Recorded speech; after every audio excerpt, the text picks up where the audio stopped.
आपको लगता है कि भारत पे आने वाले टाइम में जलवायु परिवर्तन का हुँ। गलत प्रभाव पड़ेगा? ग्लोबल वार्मिंग पिछले कई सालों से वैज्ञानिक लगातार हमें वार्निंग देते आ रहे हैं। कभी इसको वर्ल्ड लेवल पर या लोकल लेवल पर इतना सीरियसली नहीं लिया गया, लेकिन जब इसके इम्पैक्ट दिखने लगे, सर एनवायरमेंटलिस्ट किसे कहते हैं? एनवायरमेंटलिस्ट का सीधा उद्देश्य है पर्यावरण की रक्षा करना।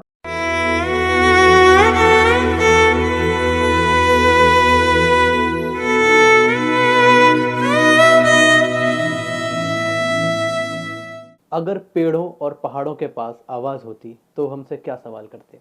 अगर नदियों के पास इमोशंस होते तो वे हमसे क्या कहती? शायद पेड़ और पहाड़ हम पर चीखते, नदियाँ रूठ कर रास्ता बदल लेती, लेकिन हम तो देख सकते हैं, कटते जंगल, दरकते पहाड़, सूखती नदियाँ। लेकिन हम देखना नहीं चाहते। अगर देखते तो आज धरती का ये हाल ना होता, हवा जहरीली ना होती और नदियों का पानी तेज़ाब ना बनता। लेकिन कुछ लोग हैं जिन्हें पेड़ की चीख, पहाड़ों के घाव और नदियों के आंसू विचलित करते हैं। ऐसे ही एक शख्स हैं विक्रांत तोंगड़, जो जल, जंगल, जमीन को बचाने के लिए काम कर रहे हैं। नमस्कार दोस्तों, मेरा नाम विवेक है और द लविंग भारत में आपका स्वागत है। आज हमारे साथ विक्रांत तोंगड़ जी हैं, जो कि एक सौ प्रशिक्षित पर्यावरण कार्यकर्ता और संरक्षणवादी हैं। 2010 में सर ने social action for forest and environment Saifee नाम से एक संस्थान की स्थापना की थी, ताकि भारत में महत्वपूर्ण पर्यावरण मुद्दे का समाधान किया जा सके। श्री तोंगड़ को उनके अथक प्रयासों के लिए जल हीरो अवार्ड से सम्मानित किया गया है। नमस्कार सर, आपका स्वागत नमस्ते। है द लविंग भारत में। थैंक यू मुझे इनवाइट करने के लिए। एक एनवायरमेंटलिस्ट और एक पर्यावरणविद को किसी पॉडकास्ट में बुलाना, ये पर्यावरण के लिहाज से बहुत एक महत्वपूर्ण कदम है जो आपके चैनल ने लिया है। मुझे अच्छा लगा यहाँ बुलाया गया और उम्मीद है कि ये चर्चा आपके दर्शकों के लिए बहुत सार्थक होगी, क्योंकि पर्यावरण सबसे जुड़ा हुआ विषय है, पानी सबसे जुड़ा हुआ विषय है। पहला सवाल सबके मन में यही जी, आता है कि आपने इतना बड़ा इनिशिएटिव लिया, जी। तो आपने कहाँ से मन बनाया कि आपको पर्यावरण संरक्षण के लिए कदम उठाने चाहिए, आपको आगे आना चाहिए? क्योंकि यूथ को देखा जाए तो यूथ आजकल इन चीज़ों हुँ, को एड्रेस करना भूल गया है बिल्कुल। लोग नहीं बिल्कुल। जाना चाहते इतना, क्योंकि लोग सोचते हैं कि हम अकेले क्या कर लेंगे इस चीज़ के लिए। हुँ, तो आपने अकेले ने इस चीज़ का इनिशिएटिव हुँ। लिया और आप आज आगे आपने इतनी बड़ी-बड़ी जी। कीर्तिमान स्थापित की है। तो कैसे आपके मन में आया ये चीज़ें? ये ऐसा विषय है जिस पर अगर आप काम नहीं करेंगे तो हमारा अस्तित्व खतरे में होगा। तो एक बहुत बड़ी एक ज़िम्मेदारी है पूरी मानव सभ्यता के ऊपर। बट ये हो गई थोड़ी फिलॉसफिकल बात, लोगों को लगेगा कि ये तो सबको ही रियलाइज़ है कि भई समाज के सामने तमाम चुनौतियाँ हैं, ये है तो लेकिन आप क्यों आए इसमें? जहाँ तक मेरे यहाँ आने का सवाल है, मैंने इस विषय पर जब काम करना शुरू किया, मेरा गाँव भी है ग्रेटर नोएडा में, खेड़ी भनौता करके, जहाँ खेती-बाड़ी होती रही है, आज भी होती है बहुत हद तक। अब तो धीरे-धीरे अर्बनाइज़ेशन की वजह से हुँ, खेती कम होती जा रही है। तो खेती-किसानी से जुड़े हुए लोग पर्यावरण को और बेहतर समझते हैं, क्योंकि वो प्रकृति की गोद में रहते हैं। उनका 100% सर्वाइवल प्रकृति पर है, निर्भर है। बिल्कुल। तो किसान बैकग्राउंड होना, प्रकृति से जुड़ाव होना, ये एक वजह थी पर्यावरण को और गंभीरता से देखने की। लेकिन ऐसा कौन-सा ट्रिगर पॉइंट रहा, जो एकदम से 2010 में मुझे पर्यावरण के लिए आगे आना पड़ा? वो पॉइंट था, यहाँ का ग्राउंड वाटर लेवल जैसे नीचे जा रहा था। भूजल जिस तरह से बर्बाद हो रहा था, ये पॉइंट ऐसा था जिसने मुझे झकझोरा और मुझे प्रेरित किया। प्रेरित नहीं, एक तरह से धकेला, इसे धकेलना कहेंगे। प्रेरणा तो ये हुआ कि ठीक है, आपने वॉलंटरी कुछ किया, कर दिया तो ठीक है, ना किया तो ठीक है, लेकिन मेरे पास ऑप्शन नहीं है। मुझे एक तरह से प्रकृति ने ही एक तरह से धकेला इसमें, क्योंकि जब मैं देख रहा था गाँवों में बोरवेल जो यूज़ होते हैं, हुँ, समरसेबिल जो गाँव सेक्टर सभी में गाड़ियाँ धुलने के लिए, भूजल का जो हुँ, दोहन होता है, भैंस नहलाने के लिए जो 2 बाल्टी में नहला सकते हो आप, वहाँ पर 20 बाल्टी पानी वेस्ट हो रहा है, समरसेबिल और बोरवेल जो हुँ, पाइप होता है। तो आप देखते होंगे अपने आस-पास, तो इस पानी की बर्बादी ने हुँ, उसके दौरान ही 2010 के दौरान ही बिल्डर जिस तरह से भूजल का दोहन कर रहे थे। चलिए गाँवों में, घरों में, सेक्टरों में गाड़ी धुलना, भैंस नहलाना, ठीक है, एक बाल्टी की जगह 20 बाल्टी या 10 बाल्टी यूज़ हो रहा है, वेस्टेज हो रही है, नालियों में जा रहा है वो पानी। लेकिन बिल्डर्स की साइट पर जो ये हाई राइज सोसाइटीज बनी है, मॉल्स बने हैं, इनमें बेसमेंट खुदाई के लिए जो पानी की बर्बादी हुई है, हुँ, वो लाखों करोड़ों लीटर पानी रोजाना बर्बाद कर देते हैं। एक एक साइट पर 100-100 बोरवेल करके और पानी को नाले में डालते थे। जो हजारों सालों में ग्राउंड वाटर टेबल डेवलप होती है, उसको वो लोग कुछ ही घंटों में बाहर निकालते थे। बिल्कुल। इसने मुझे झकझोरा और 2010 में स्कूल के दौरान ही, कॉलेज के में आने के दौरान ही मुझे ये प्रेरणा मिली कि नहीं, ये जरूरत है, ये कोई शौक नहीं, ये जरूरत है, पर्यावरण के लिए आपको आगे आना पड़ेगा। तो इस वजह से मैं इसमें आया। उसके बाद और भी कई मामलों पे, केवल पानी पर ही नहीं, वृक्षारोपण, एनजीटी के कई मामले, जन जागरूकता, गांव में जाकर पंचायत करना, पानी के बारे में चर्चा करना, मीडिया के साथ संवाद करना, फिर बहुत सारे होलिस्टिक अप्रोच में हमने स्टेप्स लिए हैं जिनके अच्छे रिजल्ट्स भी आए हैं पर्यावरण के लिहाज से। तो सर आपने सैफी की स्थापना की थी, तो जी। आपको काफ़ी चुनौतियों का सामना करना पड़ा होगा हाँ। उस टाइम पे। जी। तो आपने उन चुनौतियों को कैसे पार किया था? देखिए, जहां तक सेफ संस्था की स्थापना की बात है, मतलब social action for forest and environment, ये जो ऑर्गेनाइजेशन है, ये इसलिए बनाई गई है कि आम आदमी को पर्यावरण के बारे में कोई भी सहयोग चाहिए, कोई भी जरूरत है, कोई लीगल ओपिनियन चाहिए, कोई टेक्निकल जानकारी चाहिए कि तालाब कैसे साफ होते हैं, कैसे बनाए जाते हैं, कौन से पौधे किस एरिया में लगाए जाने चाहिए, नोएडा में कौन से पौधे लगेंगे, अगर आप लखनऊ में पौधे लगा रहे हैं तो कौन से लगाएंगे, आप मुंबई में कर रहे हैं प्लांटेशन तो क्या होगा। तो ये सब तकनीकी जानकारी आम स्तर पर नहीं होती है, आम लोगों को नहीं होती है। तो ऐसे में एक ऐसा संस्थान डेवलप करना जो पानी पर्यावरण के मुद्दों पर लोगों को जागरूक करने के लिए बने। अगर कहीं कोई इंडस्ट्री, कोई फैक्ट्री गंदा पानी छोड़ रही है, किसी के खेत खराब हो रहे हैं, किसी के जानवर मर रहे हैं, ऐसा बहुत जगह होता है भारत में।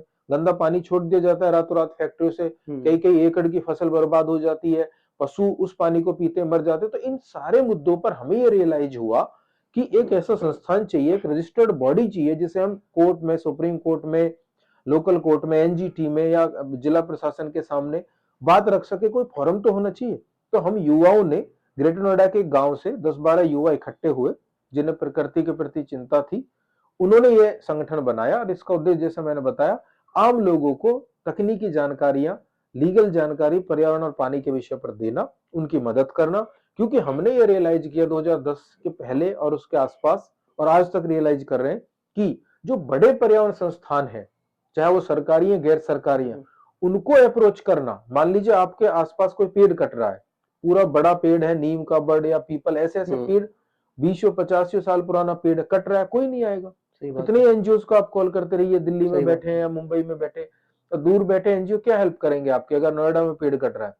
तो हम ऐसे संस्थान है, कहीं भी किसी भी स्थान पर पेड़ कट रहा है, किसी भी शहर में, तुरंत हम उनको 10-5 मिनट में कोशिश करते हैं कि उनको रेस्पॉन्स दें और उस पेड़ के कटान को रुकवाएं, और जो वन विभाग है या पुलिस विभाग है उनका सहयोग ले और पेड़ वापस लगवाया जाए।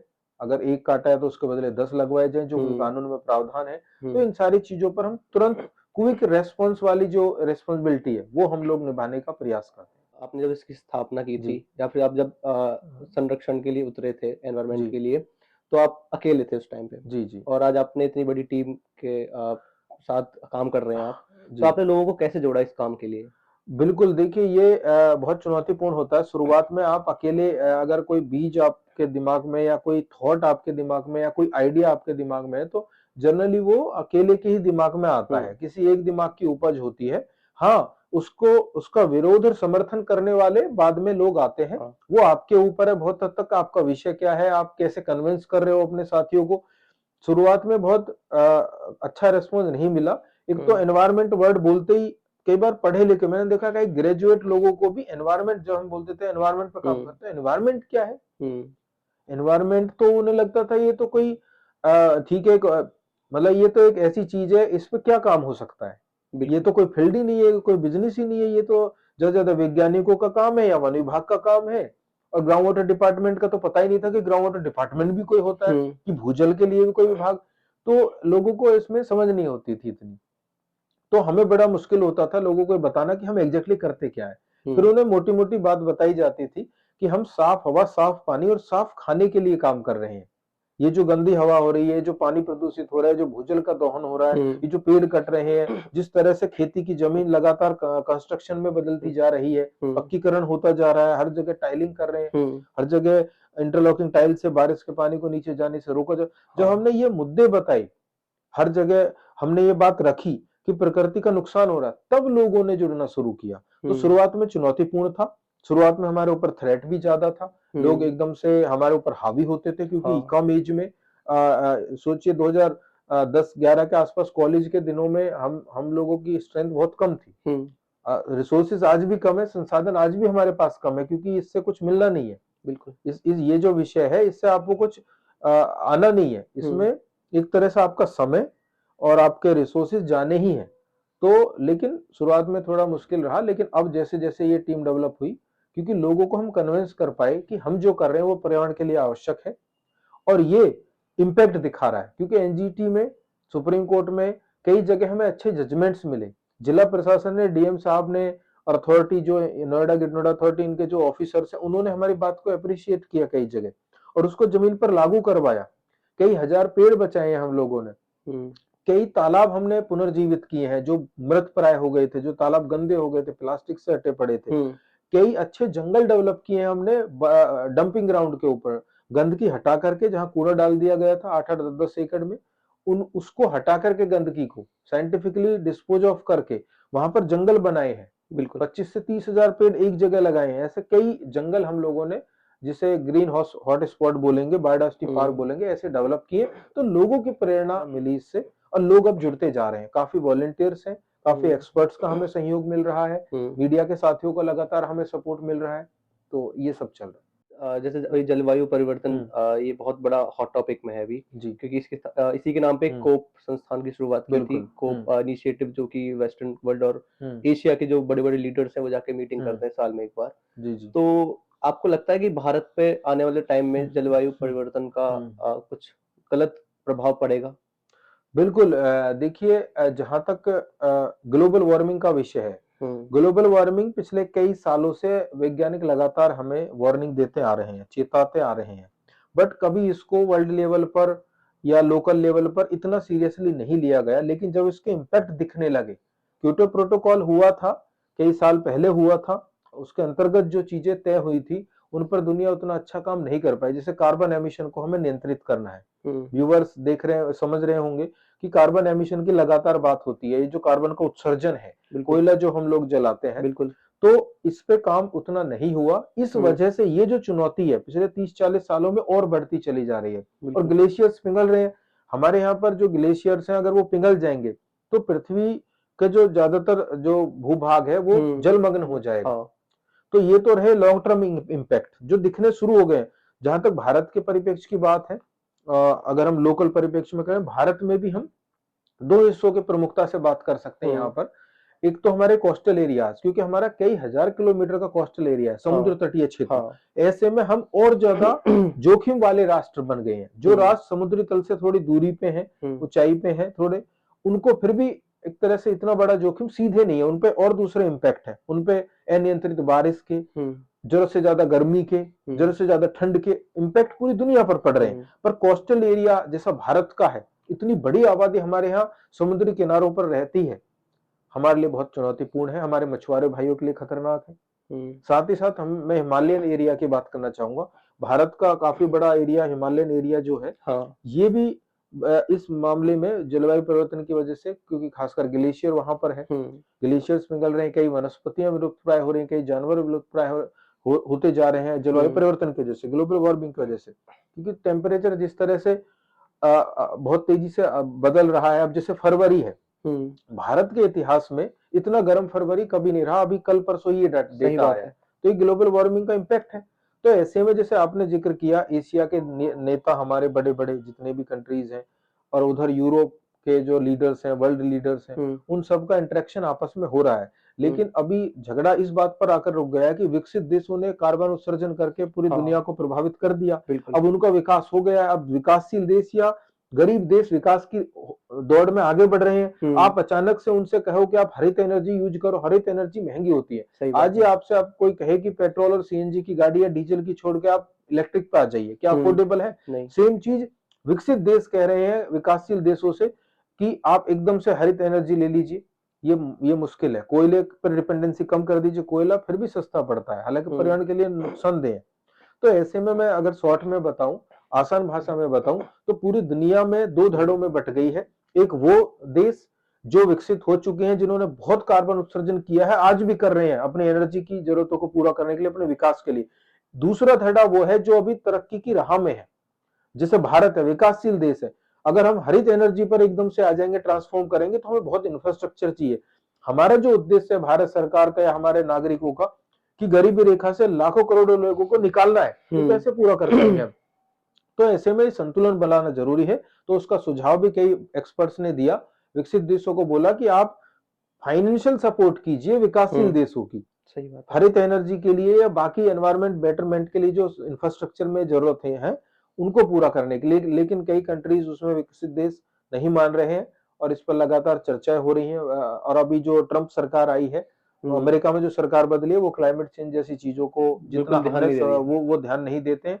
उन्होंने सबसे पहले अपनी वेबसाइट से, अपने फ्रेमवर्क से क्लाइमेट चेंज चीजों को, इनिशिएटिव को ही हटाया है। और जो कमिटमेंट उन्होंने वर्ल्ड लेवल पर की थी, क्योंकि अमेरिका एक बहुत प्रभावशाली देश है, तो उसका इस क्लाइमेट कैंपेन से हट जाना, इस क्लाइमेट, ये जो कॉप का जिक्र किया आपने, कॉप से हट जाना, कि हम उसमें जो कमिटमेंट है, अब कितने कमिटमेंट से हटे हैं कितने नहीं, वो आगे और डिटेल में चीजें आ सकती हैं। $100 बिलियन देने का वादा किया था उन्होंने जो वादा किया था पिछले प्रेसिडेंट ने, उससे भी वो बिल्कुल अलग हो गए हैं। तो ऐसे में पर्यावरण के लिए और घातक सिद्ध होगा ये।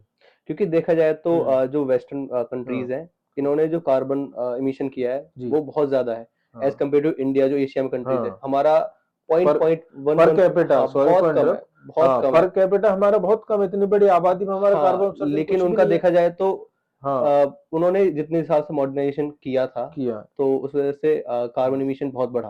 आज के दौर में जो देखा जाए, जब हम उनसे मदद मांगते हैं इस चीज के लेकर, तो वो लोग पीछे हट जाते हैं, बिल्कुल, कहाँ, जहां तक कि उनका स्वार्थ दिखाई देता है। लेकिन इस चीज में हमारी कमी नहीं है, क्योंकि हिमालय पिघलना या फिर ग्लेशियर्स का जो और पिघलना, एज अ इंडियन मैं नहीं मानता कि हमारे यहाँ से थोड़ा सा इतना कुछ हुआ है।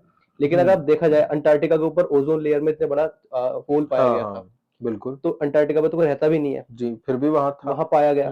तो क्या आपको लगता है कि हाँ, इंडिया में, मतलब जो एशियन जो कंट्रीज हैं, इनमें ये कमियां नहीं है, ये जो वेस्टर्न वर्ल्ड है, यहाँ से ये दिक्कतें स्टार्ट होती हैं? बिल्कुल, देखिए, जहां तक अब ग्लोबल वार्मिंग में भी कई सारे एस्पेक्ट्स है, जैसा कि हम जिक्र कर रहे थे। मेनली बात आ जाती है कार्बन एमिशन पर। मेन जो रीजन है कार्बन एमिशन है। कार्बन एमिशन कहाँ से आता है, ये सब रिकॉर्डेड है। अमेरिका, चाइना और इधर यूरोप से काफी इसमें बढ़ोतरी होती है, तो वो इसके लिए जिम्मेदार है। लेकिन भारत, क्योंकि इतनी बड़ी आबादी का देश है, यहाँ पर अगर थोड़ा भी हम कार्बन का उत्सर्जन करते हैं, तो वो वर्ल्ड लेवल पर बहुत बड़ा इंपैक्ट डालता है। बिल्कुल, बेशक पर कैपिटा हमारा कम है, फिर भी हमें अपने माइक्रो एनवायरनमेंट के लिए, अपने लोकल एनवायरनमेंट को ध्यान में रखते हुए प्रयास करना चाहिए। बेशक ग्लेशियर केवल भारत की वजह से नहीं पिघल रहे हैं, जो भारत में ग्लेशियर्स पिघल रहे हैं हमारे, फिर भी हमें हमारा लोकल एनवायरनमेंट बेटर रखने के लिए भी, और ग्लोबल एनवायरनमेंट में भी हमें हेल्प करने के लिए हमारा प्रयास होना चाहिए। जैसे कि गवर्नमेंट ने कमिटमेंट भी किया है, 2070 तक हम नेट जीरो की बात कर रहे हैं, जो कि बहुत बड़ा इनिशिएटिव है भारत जैसे विकासशील देश के लिए। हालांकि अभी समय है उसमें, पर धीरे धीरे हम लोग फेज वाइज इसको कार्बन पर अपना जो निर्भरता है उसको कम करते जा रहे हैं। तो हमसे मेरा मतलब है, जो डेवलपिंग कंट्रीज हैं, गरीब कंट्री है, वो ऑलरेडी कंट्रीब्यूट कर रही हैं। लेकिन विकसित देश भी तो थोड़ा सा अपना लाइफस्टाइल बदलें, लाइफस्टाइल के साथ साथ अपना बिजनेस मॉडल बदलें। बिल्कुल, वो ऐसी टेक्नोलॉजीज जो बेकार हो चुकी है, उन्हें हमारे जैसे गरीब देशों में या डेवलपिंग कंट्रीज में भेज देते हैं। तो ग्लोबली तो एनवायरमेंट इम्पैक्ट करेगा ही ना। उनके यहाँ ऐसी इंडस्ट्रीज लगाना अलाव ही नहीं है जो बहुत ज्यादा प्रदूषण करती है, जो बहुत ज्यादा मिट्टी को खराब करती है। तो लेकिन वो बाकी कंट्रीज में भेजते हैं। जैसे आजकल इंसिनरेटर की बात हो रही है, कूड़ा जलाकर खत्म किया जा रहा है। इंसिनरेटर एक तकनीक है, वो बाहर की कंट्रीज से लगातार यहाँ पर आ रही है, हमारे जैसे देशों में लगाए जा रहे हैं इंसिनरेटर। कहने को उसमें रेगुलेट किया जा रहा है कि जो कूड़ा जलेगा, उसका जो धुआं बाहर निकलेगा, वो साफ होकर के निकलेगा। लेकिन दिल्ली सुखदेव विहार में आप देख लीजिए, इंसिनरेटर लगा हुआ है एक बड़ी कंपनी का, और वहां पर कैंसर के केसेस बहुत बढ़ रहे हैं। लोगों का विरोध है, आरडब्ल्यू वहां पर ऑलरेडी हाई कोर्ट, फिर सुप्रीम कोर्ट में, तो लोग नहीं चाहते। कहने को नियम बने हुए हैं, लेकिन क्या कोई इंडस्ट्री उसको फॉलो कर पाती है? क्या उन पैरामीटर्स पर धुआं छोड़ा जाता है, एफ्लुएंट छोड़ा जाता है जो पैरामीटर्स उन्हें दिए गए? तो कहने का मेरा मतलब है, विकासशील देशों पर और गरीब देशों पर दया दिखाएं विकसित देश, और अपनी पुरानी तकनीक यहाँ पर ना भेजे। साथ ही साथ तकनीक के साथ साथ जो पुराने टायर है, मैं एग्जांपल के तौर पर बताना चाहूंगा, यूरोप से पुराने टायर जो गाड़ियों के होते हैं हाँ वो यहाँ भेजे जा रहे हैं, वो यहाँ जला करके लोग उनको, उनका लोहा या जो उसमें जरूरी चीजें वो निकालते हैं, हाँ स्क्रैप टायर बोलते हैं हाँ जिसे, बिल्कुल। और उससे यहाँ पर बड़े लेवल पर पॉल्यूशन होता है। यहाँ पर जगह जगह पायरोलिसिस प्लांट्स लगे हुए हैं, हाँ उनसे कार्बन एमिशन बहुत होता है, उससे भी ग्लोबल वार्मिंग बढ़ती है। तो यूरोप को देखना चाहिए कि आप अपना पानी के जहाज के माध्यम से आप अपना पुराना स्क्रैप टायर वहां ना गला करके यहाँ भेज रहे हैं, प्रदूषण तो होगा।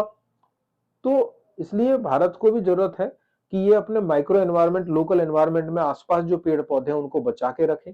ये हमारी जिम्मेदारी है। बेशक दूसरी कंट्री रिस्पॉन्सिबल है कार्बन एमिशन के लिए, लेकिन यहाँ के मामले में जो सिटी लेवल पर या जो डिस्ट्रिक्ट लेवल पर पर्यावरण का नुकसान हो रहा है, लगातार माइनिंग हो रही है, चाहे सैंड माइनिंग हो चाहे सॉइल माइनिंग हो, लगातार जंगल कटते जा रहे हैं, लगातार पानी का दोहन हो रहा है, लगातार जो है हम आरओ के माध्यम से, हर घर में आरओ लगाया हुआ है, जबकि जहां टीडीएस कम है कम है। बहुत ज्यादा, वहां भी आप वो लगा रहे हैं आरओ। क्या जरूरत है आरओ के? 500-600 तक टीडीएस है तो आप बिना आरओ कर सकते हैं पार, लेकिन आरओ में 80% तक वेस्टेज है। तो मैं ग्लोबल वार्मिंग से आरओ पर लेकर आया हूं ये इस डिस्कशन को, तो उसका रीजन है क्योंकि हम अपनी जिम्मेदारी भी समझें, केवल हम बाकी कंट्रीज को या वर्ल्ड लीडर्स को ही दोष नहीं दे सकते। अगर हम भारत से बाहर आके देखें जी तो वहाँ पे हर एक चीज का स्टैंडर्ड सेट होता है कि आप कितना पॉल्यूशन में, आप कितनी जो पीपीएम की जो मात्रा होती है वो कितना रख सकते हैं बाहर। अब जी देखा जाए तो इंडिया के जो मोस्ट पॉल्यूटेड सिटीज आते हैं वो एशिया की आते हैं ज्यादातर, हम्म वेस्टर्न कंट्रीज या फिर यूरोप, या फिर आप इधर चले जाए नीचे साउथ में, हम्म तो इतने मतलब जो नाम आते हैं इतने वहाँ के नाम नहीं आते, जहाँ तक नाम आते हैं ये दिल्ली, लाहौर, हम्म अमृतसर, ये ज्यादा हम्म, पॉल्यूटेड सिटीज जी काउंट किए जाते हैं। तो क्या मतलब इसका ऐसा क्यों क्यों हो रहा है ऐसा? देखिए, आपने बहुत महत्वपूर्ण इश्यू उठाया है एयर पॉल्यूशन का। जो आप साउथ में एक्यूआई अच्छी रहती है, हम्म अगर हम कंपेयर करें नॉर्थ के हिस्सों से, भारत के नॉर्थ के हम्म हिस्से से, तो ये अगर किसी पर्यावरण पे कोई पॉडकास्ट हो और एयर पॉल्यूशन पे बात ना हो तो वो बेमानी होगी। तो अच्छा हाँ रहा आपने ये विषय चुना, ये सवाल उठाया। तो जहां तक आपने स्पेसिफिक सवाल पूछा कि साउथ और नॉर्थ में क्यों इतना डिफरेंस आ रहा है, और एशिया के इस तरफ के हिस्से में हम्म एयर क्वालिटी क्यों खराब है। चाइना में भी कई चाइना में, शहरों में हालांकि शंघाई। उन्होंने काम करके उसको कंट्रोल बहुत हद तक कर लिया है, बट पाकिस्तान, भारत, चाइना और हमारा बांग्लादेश, बांग्लादेश में भी कई ढाका। जगह पे ढाका वगैरह, ये सब इसके कई सारे रीजन हैं। हम्म एक तो ये भी देखना होगा हमें, पॉपुलेशन, हम्म पॉपुलेशन को हम ब्लेम नहीं कर रहे कि एयर पॉल्यूशन पॉपुलेशन की वजह से नहीं, हम्म पर हमारे इस फैक्टर में साउथ में पॉपुलेशन कम है एक तो। हम्म दूसरा, वो कोस्टल एरिया के नजदीक जो शहर है, तो हम्म कोस्टल एरिया का अपना एक बेनिफिट होता है, उससे एयर क्वालिटी हमेशा बेहतर रहती है, कुछ हम्म बहुत बेनिफिट्स मिलते हैं उसके हमें, बिल्कुल। समुद्री तल के नजदीक होने के। लेकिन मुंबई तो समुद्र के किनारे है, फिर भी वहां एक्यूआई खराब, क्योंकि वहां की भी पॉपुलेशन, इतना ज्यादा इंडस्ट्रियलाइजेशन हुआ है, इतना ज्यादा ट्रैफिक पॉल्यूशन है, हम्म रोड पे इतना जाम रहता है। ये सारी चीजें कहीं ना कहीं जिम्मेदार है एयर क्वालिटी जो खराब हुई है। पिछले कुछ सालों में आपने देखा होगा, 20 साल में, लगभग 20-30 साल में एयर क्वालिटी ज्यादा प्रभावित हुई है। हाँ उससे पहले एयर क्वालिटी इतनी प्रभावित नहीं थी, पहले लोग और तरह की समस्याओं से जूझ रहे थे। हाँ लेकिन एयर क्वालिटी हमारे हर बॉडी पार्ट पर नुकसान पहुंचाती है। हमारी आंख में इरिटेशन से लेकर हमारे लंग्स, बच्चों के ब्रेन डेवलप नहीं हो हम्म पा रहे हैं प्रॉपर, तो ये सबसे खतरनाक है। अब तक का जो हमारा पूरा बैकग्राउंड आप देखेंगे, हम जल प्रदूषण से प्रभावित रहे, हम बाढ़ से प्रभावित रहे हैं, जैसे जैसे देश तरक्की करता है, पर एयर बिल्कुल। पॉल्यूशन हमारे लिए सबसे घातक रहा है। हाँ तो उसका उसका इम्पैक्ट जो हमारे ऊपर है वो सीधे सीधे दिख रहा है। हम्म तो इस पर काम भी करना होगा। तो जहां तक नॉर्थ इंडिया की अगर हम बात करें, दिल्ली, गुड़गांव, आपका आसपास के लखनऊ तक हम्म ये सब बुरा हाल है, तो यहाँ पर हमें माइक्रो लेवल पर काम करना होगा, लॉन्ग टर्म और शॉर्ट टर्म प्लान बनाने होंगे। इसमें गाड़ियों के प्रदूषण बहुत जिम्मेदार है। दिल्ली की अगर हम बात करें, बेशक हम मेट्रो का इतना बड़ा नेटवर्क फैला रहे हैं और हम्म फैलाना चाहिए, उसका बेनिफिट भी मिला है हमें, हम्म बट फिर भी गाड़ियां बहुत ज्यादा है सड़क पर। तो गाड़ियों का प्रदूषण, इंडस्ट्रीज का प्रदूषण, ऊपर से पराली जलती है पंजाब हम्म हरियाणा में, बेशक वो सीजनल प्रॉब्लम है, हम्म लेकिन वो भी कंट्रीब्यूट करती है। हम्म और कई अभी मंत्री जी बोल रहे थे, पीयूष गोयल जी, मुंबई में कोई शायद इंडस्ट्रियलिस्ट लोगों का कोई वो था, कॉन्फ्रेंस था, उसमें भी उन्होंने हंस के कहा कि भाई 500-1000 किलोमीटर, 500-400 किलोमीटर दूर कोई पराली जल रही है, वो दिल्ली को कैसे प्रभावित कर देगी 300-400 किलोमीटर दूर। तो ये तो हंसने वाली बात उन्होंने ये हाँ बताया। सही बात। लेकिन हमारा ये कहना था, क्योंकि 2010-11 में हमने ये मुद्दा एनजीटी में रखा था। हम्म, चलिए आप मान लीजिए दिल्ली को वो प्रभावित करती है नहीं करती है पराली, लेकिन पंजाब में जहां वो जलती है वहां तो प्रभावित करती है। सही बात, वहां तो ग्लोबल वार्मिंग को बढ़ाने बिल्कुल, के लिए उसमें भी तो कार्बन एमिशन होता है। बिल्कुल, ऐसे खुले में जलाने से हमारे किसान के जो मित्र कीट है, केचुए आदि, ये हम्म, सब मर जाते हैं, कीड़े वगैरह सब मर जाते हाँ, हैं। फसल केचुए और कीड़े पर बहुत हद तक निर्भर सही करती है। बात है, और जमीन में जब आप आग लगाओगे, उसको पानी और ज्यादा चाहिए। पंजाब और हरियाणा जैसे वाटर स्ट्रेस स्टेट हो चुके हैं, जो कि पंजाब में बहुत पानी था पर अब वाटर स्ट्रेस में आ गया। हाँ, हरियाणा पहले से ही कई दशकों से वाटर स्ट्रेस स्टेट है। हाँ, ऐसे में आप फसलों को जलाकर अपनी मिट्टी को और शुष्क बना रहे हैं, और ज्यादा हार्ड बना रहे हैं। फिर जब आप अगली फसल लगाएंगे और ज्यादा पानी चाहिए, तो ये तक तो नहीं चलेगा। साइंस को आप नकार नहीं सकते बिना कोई प्रॉपर साइंटिफिक स्टडी के। साइंटिफिक स्टडी में क्लियरली ये आ गया है कि पराली का धुआं दिल्ली को प्रभावित करता है। बिल्कुल, बट इसमें हमें यह भी देखना होगा कि दिल्ली केवल यही ब्लेम करने लगे कि भाई पंजाब वालों की वजह से, हरियाणा वालों की वजह से हमारी हवा की गुणवत्ता खराब हुई है, दिवाली की वजह से हो रही है, तो वो हमारा गलत है मानना। दिल्ली सरकार को, वहां के सिटीजन्स को खुद भी काम करना होगा। 80-90% पॉल्यूशन उनका अपना है, लोकल पॉल्यूशन है, उस पर वो बिल्कुल। काम करें तो ये समस्या हल हो जाएगी। तो सर जैसे कि हम देखते हैं कि 5 से 6 साल पीछे जाएँ हम्म, तो पराली जो है ये बहुत हॉट टॉपिक में आ जाती है कि एक सीज़न आते ही हम्म, पराली जलनी स्टार्ट हो जाती है। हम्म, गवर्नमेंट बहुत इनिशिएटिव उठाती भी है कि हम्म, इस चीज़ को हम्म, खाद में कन्वर्ट हम्म, किया जाए हम्म, और बाद में यूज़ किया जाए। लेकिन जो किसान होते हैं उनकी भी मजबूरी होती है। एक चीज़ कॉस्टली जो हम्म, पड़ रही है उसको वो चीप हम्म, तरीके से हटा के खत्म कर हम्म, देते हैं। तो हम अभी कुछ साल पीछे जाके देखें तो पहले ये समस्या नहीं थी। हम्म, और अगर आप अब आके देखें तो अब देखते हैं गवर्नमेंट दिवाली पे भी बैन लगा दी थी पटाखों पे भी। हम्म, इस चीज़ को देख के ऑड इवन का फ़ॉर्मूला भी इंट्रोड्यूस कराती है गवर्नमेंट हम्म, कि इस दिन ये वाली गाड़ी चलेंगी, इस दिन ये वाली गाड़ी नहीं हम्म, चलेंगी। और आप दिल्ली में तो देखेंगे कि BS4 जो BS3 हम्म, जो मॉडल्स हैं ये सब बंदी कर रखे हैं। बंदी किए हुए हैं। तो गवर्नमेंट इनिशिएटिव तो लेती है, कदम भी उठाती है, लेकिन हम हर साल फिर यही चीज़ दोबारा होते हुए देखते हैं, रिपीट होते हुए देखते हैं। तो क्या कारण है कि हम तरक्की नहीं कर पा रहे इस फील्ड में? देखिए, जहाँ तक आपने 2-3 चीज़ें उठाई, तो पराली हुँ, क्योंकि क्यों जलाते हैं, दूसरा ऑड इवन की बात हुई, हुँ, फिर दिवाली पर पटाखे की बात हुई, तो ये 2-3 चीज़ें जो हैं, इनको मैं शॉर्ट में आंसर करना चाहूँगा। जहाँ तक पराली की बात है, देखिए जो काम माचिस की एक तिल्ली से हो रहा है, हाँ, 10-5 पैसे में हो रहा है, वही। वो काम आदमी कोई मशीन लगा करके या मजदूर मंगा करके पंजाब या हरियाणा के खेतों में मजदूर लगाएंगे, उस जो एग्रीकल्चर वेस्ट है, चाहे वो राइस का वेस्ट है, हुँ, चाहे वो गेहूं का डंठल बचा हुआ है, स्ट्रॉ हुँ, बोलते हैं जिसे, पराली बोल दीजिए आप, हुँ, तो उसको जो हैंडल करने की बात है, उसको इकट्ठा करके कुछ भी आप बना सकते हैं, बहुत सारी चीजें उससे बनाई जा सकती है, तो उसमें लागत आती है। हुँ, तो जो माचिस की तिल्ली से हो रहा है काम, उसमें कोई इतनी लागत, इतना पैसा क्यों इन्वॉल्व करेगा? हुँ, इंडस्ट्री सेटअप की जाए, की भी गई है। कुछ लकड़ी के बोर्ड बना रहे हैं इससे, हाँ, कुछ पेपर बना रहे हैं लोग, और कुछ पैकिंग में यूज कर रहे हैं इसको। पैकिंग के लिए बड़ा अच्छा है ये। मान लीजिए आपको कोई कांच का बर्तन या कुछ लेके जाना है कहीं, हुँ, या कोई लकड़ी का आइटम लेकर के पैकिंग करके उसको बाहर विदेश भेजना है, देश के अलग-अलग हिस्सों में, हुँ, तो ये पैकिंग में सहयोग करता है। पराली से आप उसको कवर कर दीजिए, फिर प्रॉपर आप उसका पेपर बैग से उसको कवर करके आप कहीं भी भेज सकते हैं, ट्रांसपोर्टेशन बहुत आसान हो जाता है। हुँ, साथ ही पराली के पैलेट बना करके इसको कंप्रेस करके बहुत ढेरों पराली को, हुँ, एक ट्रक पराली को आप 50 के करीब पैलेट में कंप्रेस हाँ, करके इकट्ठा करके कहीं भी भेज दो। उसको आप कुछ भी यूज करो, पेपर बना। तो मैं ये कहना चाह रहा हूँ कि अभी किसान भाई को क्योंकि कोई अच्छा अल्टरनेट नहीं मिल रहा है, एक माचिस की तिल्ली से उसका ये खत्म हो रहा है, पराली जो खेत हुँ, में खड़ा है उसको अगली फसल लगानी है, समय भी कम है, तो वो क्यों इसमें पैसा इन्वेस्ट करेगा? या तो गवर्नमेंट इस इंडस्ट्री को और बढ़ावा दे जो पराली को ले सके। वो अभी बहुत छोटे लेवल पे हो रहा है, उससे बिजली भी बनाई जा रही है तो बहुत छोटे लेवल पर बनाई जा रही है। तो एक तो ये हो गया, जब तक अदरवाइज किसान इसको जलाते रहें। हुँ, दूसरा कि हम क्यों सफल नहीं हो पा रहे हैं, कि ऑड इवन लगाते हैं, कभी हम दिवाली पे पटाखों पर बैन लगा देते हैं, कभी हुँ, हम कुछ ऑर्डर ले आते हैं, बिल्कुल, फिर भूल जाते हैं, फिर अगले बार सर्दियों में हम एकदम पॉल्यूशन की चिंता करते हैं। देखिए, सही, हमारे पॉलिटिकल लीडर्स की इच्छा शक्ति की कमी यहाँ दिखती है, इस हुँ, एस्पेक्ट पे, कि वो इसको लॉन्ग टर्म सॉल्यूशन लेकर के इसका नहीं चल रहे हैं, केवल शॉर्ट टर्म में स्टेप्स ले लेते हैं जब ये बहुत विकराल हो जाती है समस्या।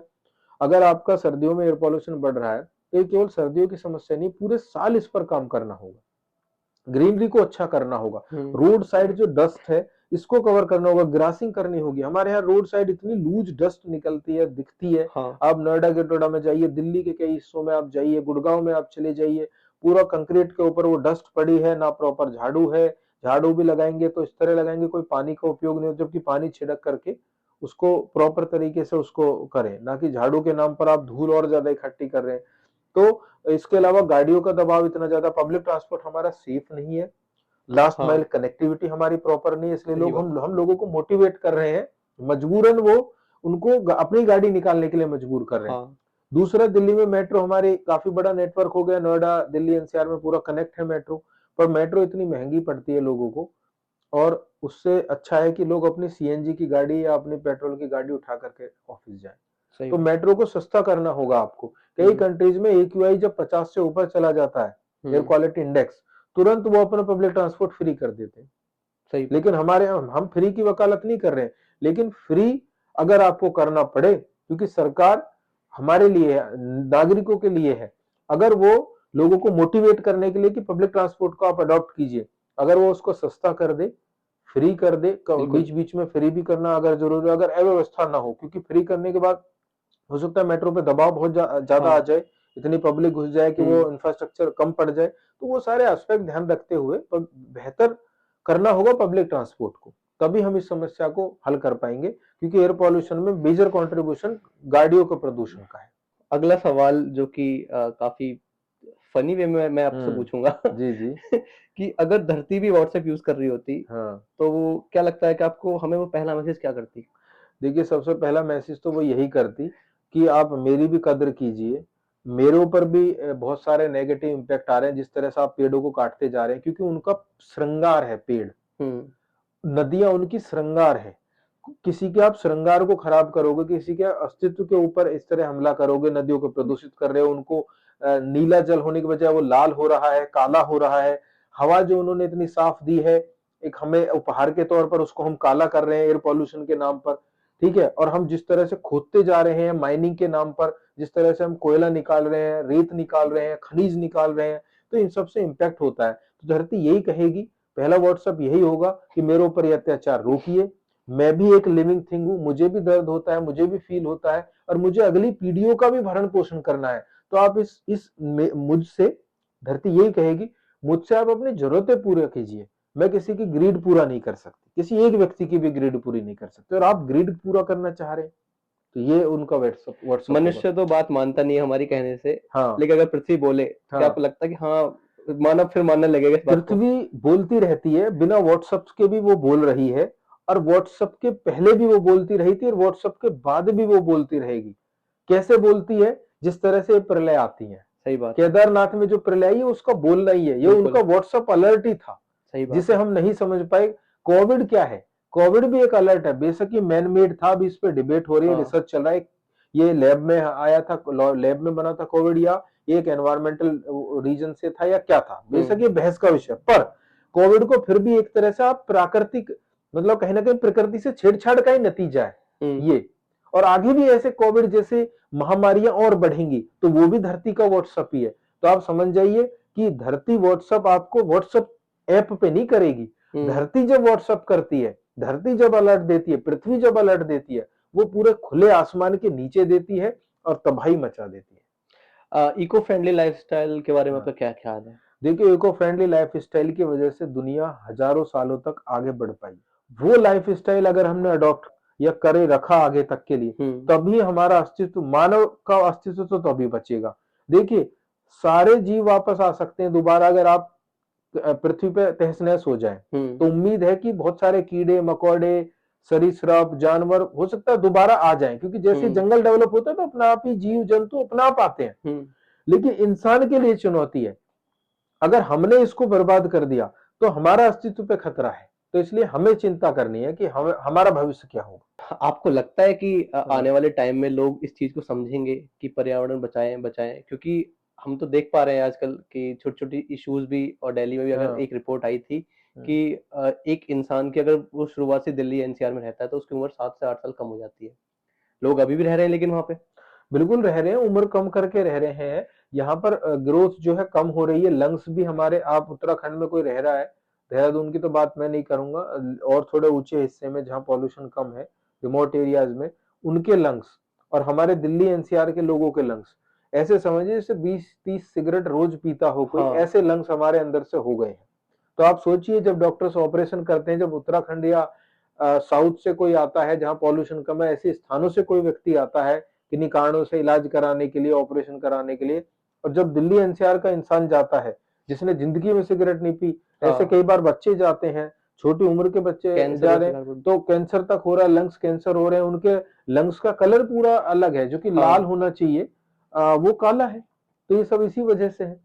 तो सर गांव के हम्म, क्षेत्र से कुछ लोग उठ के हाँ आते हैं और हाँ मतलब सिटीज इसमें आते हैं, हाँ जैसे कि एनसीआर हो गया, हाँ, गुरुग्राम, ये सब जो हम्म एरियाज होते हैं हम्म, जो कि काफी अर्बनाइज्ड है, मॉडर्न जी, है। तो लोग इस चीज को जानते हैं कि लोग पढ़ते भी हैं कि वहां पे रहना बहुत खतरनाक है, हम्म, मतलब लेकिन लोगों हम्म, की मजबूरी है, हाँ, लोग रोजगार के लिए लोगों रोजगार को के लिए आना आ पड़ता रहे है हैं। यहाँ पर।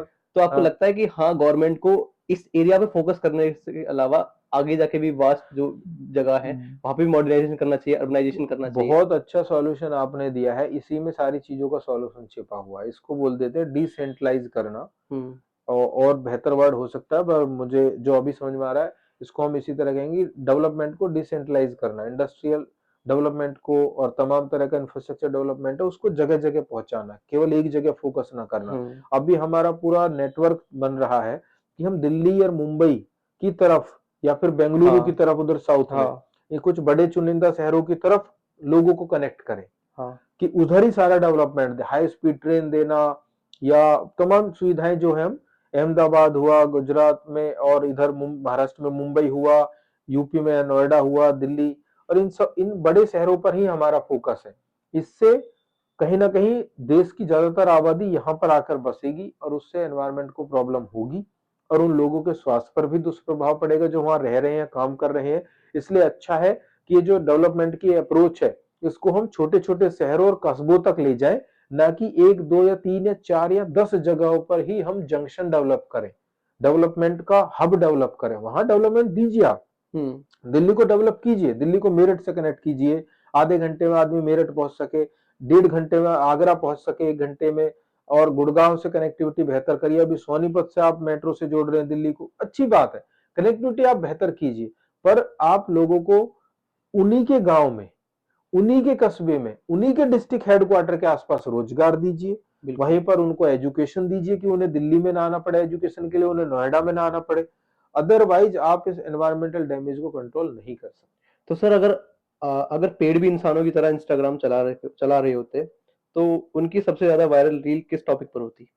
देखिए उनकी वायरल जो रील होती, सबसे ज्यादा जो उनको ऑब्जेक्शन होता, या वो इसी पे बनाते कि कोई भी आता है पेड़ पर कुछ भी टांग के चला जाता है, किसी को अपनी बिरयानी बेचनी है तो वो उस पर टैग लगा देता है कील ठोक के पेड़ के ऊपर कि ये बिरयानी वाले का एड्रेस और कॉन्टेक्ट नंबर, किसी को रिफ्लेक्टर लगाना है ट्रैफिक पुलिस को कि भाई इस तरफ पेड़ खड़ा हुआ है, तो उसी पेड़ के ऊपर वो रिफ्लेक्टर लगा देते हैं पीले रंग का कील ठोक के, किसी को कोई और बोर्ड लटकाना है, प्लॉट ही प्लॉट, कोई प्लॉट बेचते हैं ना लोग, हाँ बिल्कुल। तो पेड़ के ऊपर टांग देते हैं। तो हमने तो पेड़ को हैंगर बना रखा है, तो वो इसी के ऊपर शायद पेड़ को अगर इंस्टाग्राम चला रहा होता तो मेरी जो समझ है, लोकल लेवल पर मैं बात कर रहा हूँ, अब बाकी तो पेड़ की चिंता बहुत सारी है और बड़ी सही संवेदनशील बात है, है। परंतु सबसे ज्यादा हम सिटी एरियाज में देख रहे हैं, हमने इसको हैंगर बना दिया है, जो हाँ। भी आता है उसमें कील ठोक कर कुछ भी खड़ा कर देता है, कोई भी अपने तार को बांध देता है, उससे उसकी ग्रोथ रुकती है, उसमें एक तरह का इन्फेक्शन पैदा होता है, पेड़ को नुकसान होता है,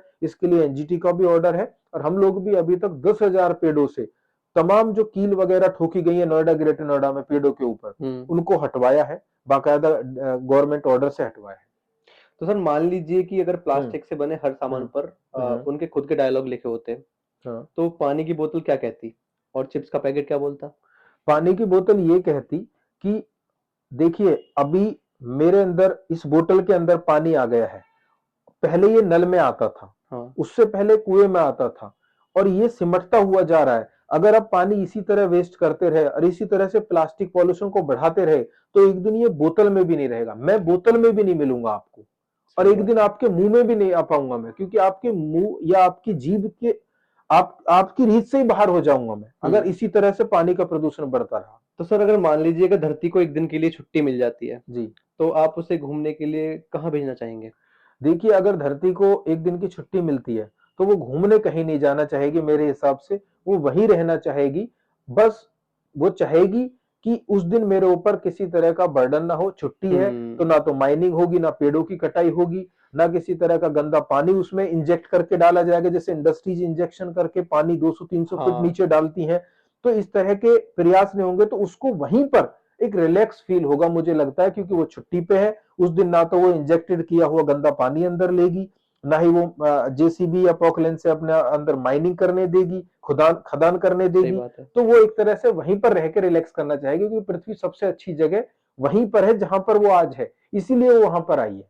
अगर समुद्र, पहाड़ और जंगल एक रियलिटी शो में हिस्सा ले रहे होते, जी। कौन-सा जीतेगा और क्यों जीतना चाहेगा? देखिए, जहां तक इन तीनों की बात है, तीनों का कंपटीशन बड़ा टफ होगा। समुद्र की अपनी अब एक एक सही बात है। भव्यता है, विकरालता है। जंगल और पहाड़ समुद्र का एक हिस्सा है। हाँ। तो मुझे ये लगता है कि साइज की वजह से नहीं, बहुत सारे कारणों से, अपने शांत स्वभाव की वजह से समुद्र की विजय होगी, क्योंकि जो शांतचित्त होता है और इतना शक्तिशाली होता है, शक्तिशाली होने के बाद भी शांतचित्त है, तो मुझे लगता है रियलिटी शो में, क्योंकि हम्बलनेस और एक एक अच्छा व्यक्तित्व जो है, मैं नहीं कह रहा जंगल और पहाड़ का व्यक्तित्व अच्छा नहीं है।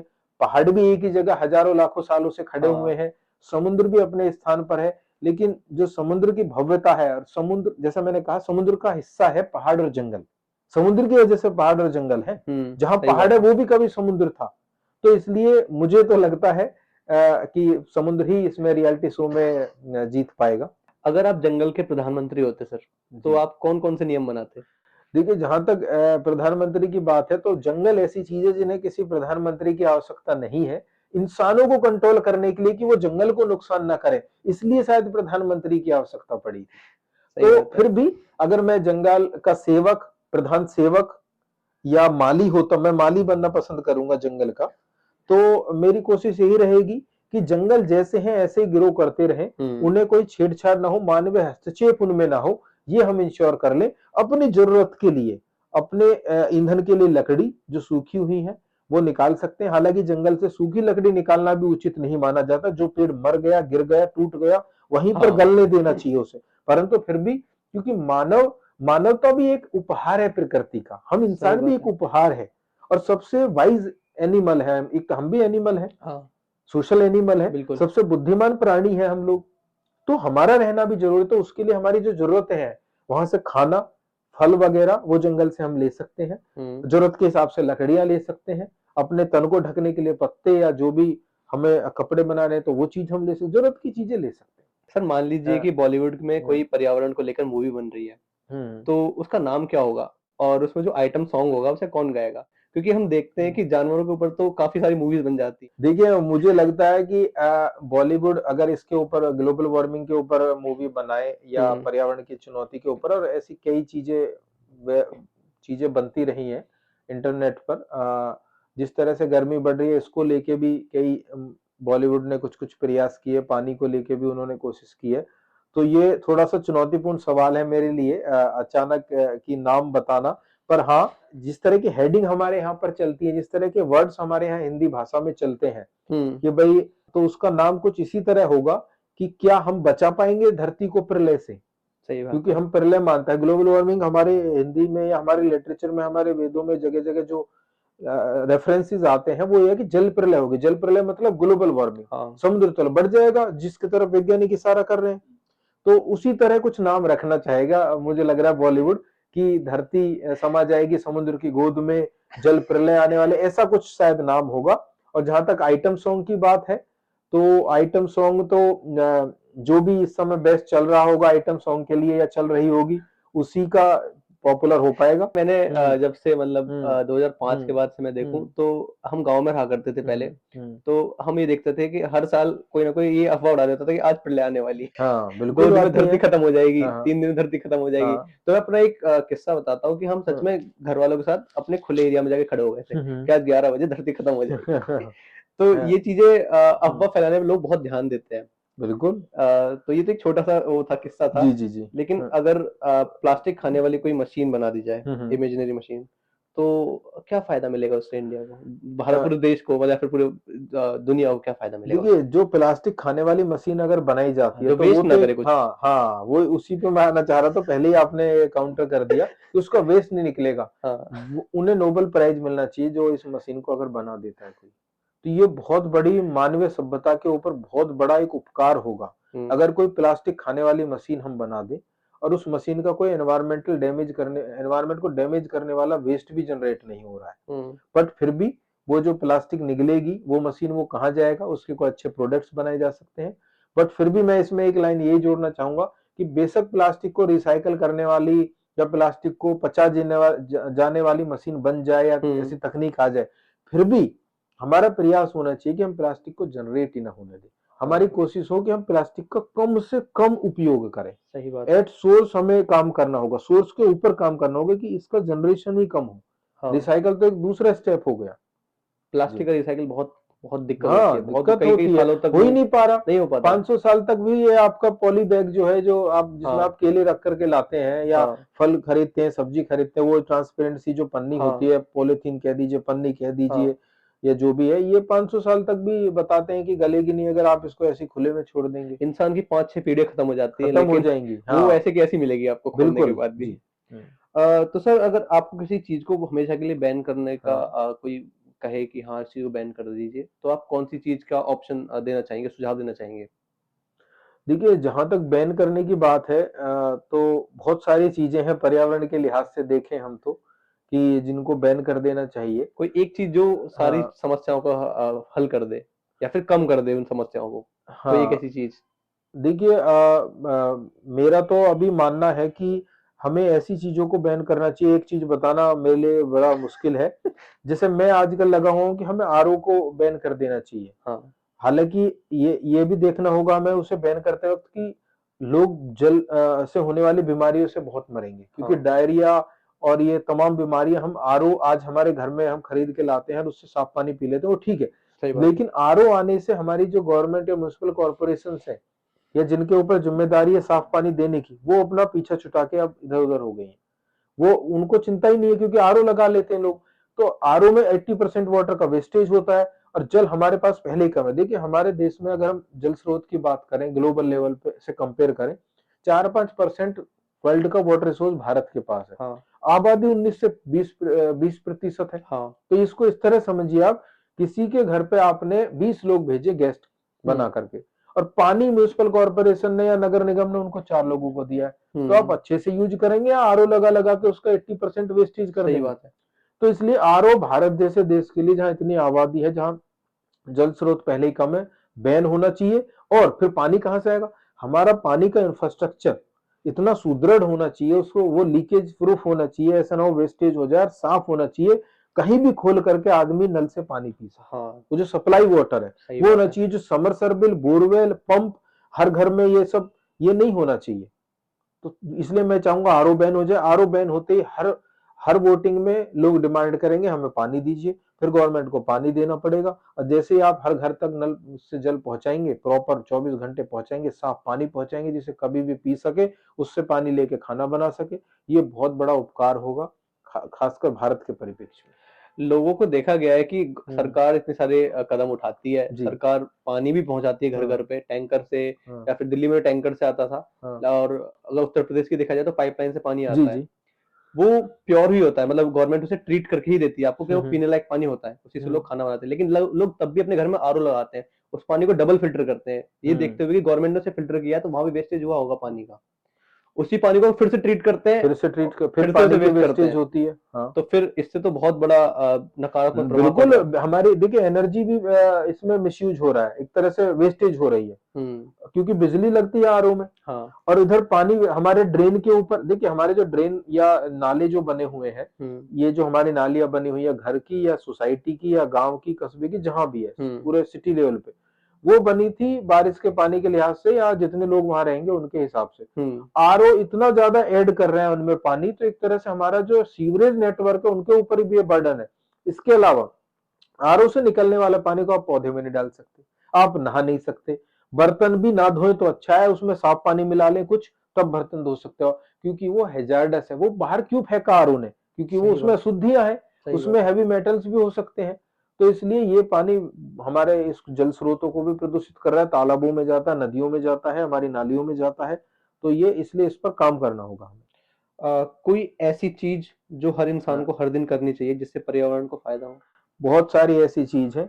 कुछ नहीं, सबसे पहली चीज कर लीजिए, आप सुबह उठते ही जब आप ब्रश करने जाते हैं तो शेविंग करते हैं, ब्रश करते हैं जैसे, तो आदत है भारत में, क्योंकि हम लोग तो राजा लोग हैं, टंकी खुली छोड़ देते हैं। हमें टंकी खुली छोड़ना, वो ब्रश कर रहे हैं, अरे पहले आप 2-4 बूंद उस पे डाल लीजिए। हाँ, मुंह गीला करने के लिए भी आप 1 चुल्लू ऐसे पानी ले लीजिए। हाँ। उसके बाद उस नल को क्यों आप चलना दे रहे हैं? गर्म वाला भी चल रहा है, ठंडा भी, उसमें नॉर्मल वाटर करने के लिए लगातार चले जा रहा है, फिर आप ब्रश कर रहे हैं, तो उसको बीच में रोक दीजिए। जब शेविंग करते वक्त बीच में रोक सकते हो आप। ऐसे करके आप कई लीटर पानी रोजाना बचा सकते हैं। इसके साथ साथ नहाने की बात आती है, क्योंकि मैं दिन की शुरुआत की बात करता हूँ, वहां से आपने पानी बचाना शुरू किया, वो आदत अगर आपको पड़ गई, पूरे दिन आप एक गिलास पानी भी वेस्टेज नहीं करेंगे। हमारे यहाँ पे हम्म, पर्यावरण को लेकर बहुत कम बात की जाती है। जी। लोग समझते भी कम है, पर्यावरण संरक्षण की भी हाँ, बात करता है तो लोग इतना ध्यान नहीं देते। जी। क्या कारण है कि दूसरे देशों में इस चीज़ को बहुत महत्वपूर्ण मुद्दा बनाया जाता है, लेकिन भारत में ना तो ये चुनाव का मुद्दा होता है, हाँ, ना ये आगे आने वाली जनरेशन के बारे में सोचा जाता है इस चीज़ के बारे में। बिल्कुल, देखिए आपका सवाल अच्छा है, और मेरा इस पे आपसे थोड़ा डिफरेंट ओपिनियन है। भारत ऐसा मुल्क है जहाँ पर्यावरण को सबसे सीरियसली लिया है हमने। आज से नहीं, हज़ारों सालों से, जब से हमारे यहाँ मानव सभ्यता आई है, हमने इसको हमेशा प्रमुखता से लिया है। पर्यावरण हमारे केंद्र में रहा है, परंतु उसकी टर्म्स दूसरी रही हैं, उसका तरीका दूसरा रहा है, उसका शब्दकोश अलग रहा है। हमारे लाइफ़स्टाइल में सुबह उठने से लेकर रात को सोने तक, और सोते वक़्त भी, हमारा पर्यावरण के प्रति एक पर्यावरण की हितैषी हमारी लाइफस्टाइल रही है। हुँ, जिसका मैं एग्जांपल दूंगा, हमारे सारे त्योहार। आप छठ पूजा को ही देख लीजिए, हम नदी में जाते हैं, वहां जाकर के पूजा करते हैं, और डूबते हुए सूरज का हम एक सम्मान करते हैं। हाँ, आप हमारे दीपावली देख लीजिए, होली देख लीजिए, इन सब में नदी, पानी, पेड़ पौधे, इनसे जुड़ा हुआ है। हमारे हर घर में तुलसी का पौधा है। हाँ। तुलसी का पौधा एक अमृत है। उसके पत्ते आप चाय में डालिए या उससे काढ़ा बनाइए, हेल्थ के लिए कितना अच्छा।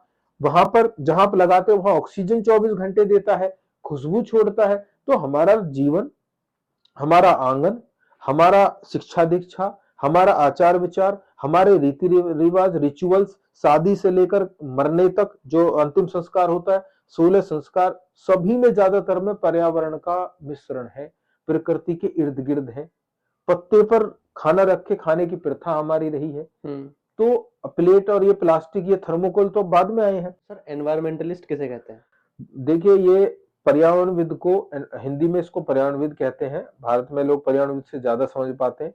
और इसका सीधा मतलब है पर्यावरण के विषय का जानकार, पर्यावरण पर काम कर रहे हो डायरेक्ट इनडायरेक्ट, उनको एनवायरमेंटलिस्ट कह देते हैं। इसके लिए कोई स्पेसिफिक डिग्री की ऐसी कोई आवश्यकता नहीं है। हाँ, बल्कि पर्यावरण विज्ञान की आपको जानकारी हो तो अच्छी बात है, पर्यावरण विज्ञान की आपके पास डिग्री हो तो भी अच्छी बात है, परंतु ऐसा कोई क्राइटेरिया नहीं कि आपके पास कोई पर्यावरण में डिग्री होनी ही चाहिए। हाँ, पर्यावरण की समझ होनी बहुत जरूरी है, तभी आप एनवायरमेंटलिस्ट लिख सकते सर एनवायरमेंटलिस्ट जो होते हैं वो करते क्या है? हैं। एनवायरमेंटलिस्ट का सीधा उद्देश्य है पर्यावरण की रक्षा करना, पर्यावरण का संरक्षण करना, डायरेक्ट इनडायरेक्ट, या तो लोगों के सहयोग के माध्यम से, या डायरेक्ट आप कर सकते हैं।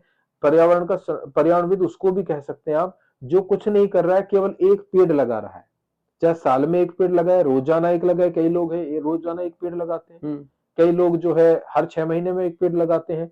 कई लोग अपने हर जन्मदिन पर पेड़ लगा, तो हम उसको भी पर्यावरणविद की श्रेणी में रखते हैं। जो व्यक्ति पर्यावरण के लिए समर्पित है, चाहे वो पीआईएल फाइल करे सुप्रीम कोर्ट में, एनजीटी में, पर्यावरण के लिए, हुँ, चाहे वो, जैसे मैंने बताया, पेड़ लगा करके करे पर्यावरण की सेवा, चाहे वो तालाबों का संरक्षण करे, चाहे वो नदियों का पुनरुद्धार करे, किसी भी रूप में जिससे पर्यावरण को लाभ होता हो, चाहे वो गांव-गांव में जाकर संगोष्ठी करे, सेक्टरों में जाकर, आरडब्ल्यूज में जाकर पर्यावरण के लिए संगोष्ठी करे, जो भी पर्यावरण के हित में कोई काम कर रहा है, वही व्यक्ति पर्यावरणविद है। जहां तक टेक्निकल डेफिनेशन की बात है पर्यावरणविद की, या काम की बात है, तो पर्यावरणविद का काम होता है, एनवायरमेंटलिस्ट का काम होता है, साइंटिफिक जानकारी देना सरकार और आम जनता को हुँ, पर्यावरण के बारे में, नए नए आयाम लेकर के आना, पर्यावरण के हित के लिए नई नई हुँ, टेक्नोलॉजी लेकर के आना। जैसे पानी के शोधन के लिए कंस्ट्रक्टेड वेटलैंड का मॉडल, इसमें हम्म। पौधे लगाए जाते हैं खास तरह के, गंदे पानी को ट्रीट कर सकते हो, इसमें बांस, सरकंडा या केली के पौधे, हाँ। इस तरह के पौधे। तो ये क्या है, ये पर्यावरणविदों की देन है, ये वैज्ञानिकों की देन है कि आप बिना कोई बड़ा एसटीपी लगाए हुए, बिना बिजली के गंदे पानी को एक हद तक कंस्ट्रक्टेड वेटलैंड से एक छोटा वेटलैंड बनाकर साफ कर सकते हैं। तो सर क्लाइमेट चेंज और ग्लोबल वार्मिंग क्या होता है? क्योंकि अगर मैं सुबह सुबह उठता हूँ, मैं क्या, सब सुबह सुबह उठते हैं, शाम को फिर सो जाते हैं, अपनी दिनचर्या का काम करके पूरा सो जाते हैं, सुबह फिर उठते हैं, उन्हें कोई फर्क नहीं दिखाई देता कि, लेकिन हाँ, लोग बात करते हैं क्लाइमेट चेंज हो रहा है, क्लाइमेट चेंज हो रहा है। कुछ लोगों को ये चीज दिखती है, मतलब एनवायरमेंटलिस्ट हो गए, उनको दिखती है चीजें, हाँ, लेकिन हमें नहीं दिखती। आम जन को नहीं दिखती, कई बार ऐसा लगता है, लेकिन आम जन को मुझे लगता है बहुत ज्यादा दिख रही है और वो बता भी रहे हैं। अब जहां तक आपका पहला सवाल है कि क्लाइमेट चेंज और ग्लोबल वार्मिंग में क्या अंतर है, ये दोनों अलग अलग चीजें हैं। क्लाइमेट चेंज एक इम्पैक्ट है किसका, ग्लोबल वार्मिंग का। ग्लोबल वार्मिंग की वजह से क्लाइमेट चेंज हो रहा है, औसत तापमान पृथ्वी का बढ़ रहा है, तो क्लाइमेट चेंज हो रहा है। क्लाइमेट चेंज क्या है, जलवायु में परिवर्तन। हाँ। जब गर्मी होनी चाहिए, जब सर्दी पड़ रही है, जब सर्दी होनी चाहिए उसमें गर्मी पड़ रही है, जब बरसात होनी चाहिए बरसात नहीं हो रही है, जब सूखा पड़नी चाहिए, जब सूखा से मेरा मतलब है जब ड्राई डे होने चाहिए उसमें कई बार बारिश हो जाती है, कई बार रेगिस्तान में बाढ़ आ रही है। तो ये सब जलवायु परिवर्तन की वजह से है। और क्यों हो रहा है, क्योंकि ग्लोबल वार्मिंग। और ग्लोबल वार्मिंग क्या है, एक तरह से समझे पृथ्वी को बुखार हो रहा है, जो हमारा ग्लोबल टेम्परेचर है वो बढ़ रहा है, उसको ग्लोबल वार्मिंग कहते हैं। अब आते हैं थोड़ा आगे, जो आपका दूसरा पहलू था, सवाल था कि आदमी 24 घंटे में कहीं महसूस ही नहीं कर रहा है कि उसको कुछ हो भी रहा है। ये तो वैज्ञानिकों के दिमाग की एक सोच है। या ग्लेशियर कहीं पिघल रहे होंगे तो आम आदमी को उससे क्या मतलब, 24 घंटे में उसको क्या दिक्कत हो रही है ग्लोबल वार्मिंग से या जलवायु परिवर्तन से? बिल्कुल हो रही है। जब आदमी निकलता है कि ये तो बरसात का मौसम है नहीं और बरसात अभी होनी नहीं है, वो ना तो छाता लेके निकला है ना वो रेनकोट लेकर निकला है, लेकिन जब वो ऑफिस से वापस आ रहा है ये तो बरसात हो रही है। अभी तो बरसात का कोई मौसम नहीं है, मानसून तो खत्म हो चुका है, तो क्या उसके जीवन को प्रभावित नहीं कर रहा है? जब वो बाइक लेके या गाड़ी लेके निकलता है उसको वाटर लॉगिंग मिलती है जगह जगह। इतनी वाटर लॉगिंग कैसे होगी, सुबह में गया था मौसम साफ था, अचानक से इतनी बारिश कैसे हो गई कि मौसम विभाग का अलर्ट भी नहीं था। मौसम विभाग कहां से अलर्ट दे, क्योंकि अनियंत्रित अनिश्चित बारिश हो रही है और एकदम से तेज बारिश हो रही है, जो सॉइल इरोजन भी ज्यादा कर रही है, उसके खेत की मिट्टी पूरी कट गई है, तो किसान को भी नुकसान हो रहा है। सही बात। डेली लाइफ में हमारे ऊपर जलवायु परिवर्तन के सीधे सीधे इम्पैक्ट हो रहे हैं। बिजली का बिल बढ़ रहा है हमारा, गर्मियों में हमें एसी के बिना जीवन काटने में इतनी मुश्किल नहीं होती थी, पेड़ के नीचे जीवन कटता था। सही बात। बिल्कुल है। अभी देखिए जैसे गर्मी आने वाली है, हम नोएडा में बैठे हैं, गर्मी आने ही वाली है, और ठेली वाले हैं, रेहड़ी वाले हैं जो एक्सपोज्ड एनवायरनमेंट में रहते हैं, जो हमारे आपकी तरह एसी रूम में काम नहीं करते हैं, एसी घरों में नहीं रहते हैं, वो खुली हवा में रहते हैं, उनके ऊपर कितना दुष्प्रभाव पड़ता है इसका। अभी हीट वेव की बात है, पिछली बार इतनी ज्यादा गर्म हवाएं चली जिसे लू बोलते हैं हमारे यहाँ पर हिंदी में, ऐसे ही हीट वेव इस बार भी मौसम विभाग की चेतावनियां हैं, इस बार भी आएंगी। तो कैसे वो अपनी ठेली चला पाएंगे, उनको छुट्टी करनी पड़ेगी, उनका जो सामान है फल सब्जी वो गर्म हवा की वजह से जल्दी खराब हो जाएगा, वो उनको कैसे टेम्परेचर मेंटेन करेंगे, खुद का टेम्परेचर वो कैसे मेंटेन करेंगे? ना तो छत है, ना छाता है, ना आसपास कोई वाटर बॉडी है, ना पेड़ है, उनको खुले रोड पर सड़क के किनारे अपना व्यापार करना है, तो उनको कहीं ना कहीं सीधे उनकी जेब पर डाका डालेगा, और उनके डाका कहना सही नहीं है, उनकी जेब पर प्रभाव पड़ेगा, साथ ही साथ उनके स्वास्थ्य पर हो सकता है। इसमें मौत तक हुई है कई जो रेहड़ी पटरी वाले हैं, रिक्शे वाले भाई हैं, या हमारे ट्रैफिक पुलिस भाई के जो भाई हैं, उनको भी सड़क पर लू चलने की वजह से उनकी भी स्वास्थ्य पर दुष्प्रभाव पड़ा है। तो ये सब चीजें पर्यावरण परिवर्तन की वजह से ही है। धन्यवाद सर, आपने अपना कीमती वक्त हमें दिया और आपने इतनी महत्वपूर्ण बातें हमें बताई जो कि यूथ को बहुत इंस्पायर करती है। बहुत बहुत धन्यवाद आपका लविंग भारत में आने के लिए और अपना समय देने के लिए। धन्यवाद आपको, हमारी पूरी टीम की ओर से, मेरी ओर से, लविंग भारत की पूरी टीम को, और व्यूवर्स का भी मैं धन्यवाद कहना चाहूंगा कि उन्होंने इतना समय दिया, इन सब बातों को सुना, और मुझे उम्मीद है कि आप अपने जीवन में इनमें से कुछ चीजें जरूर धारण करना चाहेंगे, जिससे प्रकृति का एक तरह से जो नुकसान हो रहा है वो रुक सके और सबको अच्छा वातावरण मिल सके। धन्यवाद।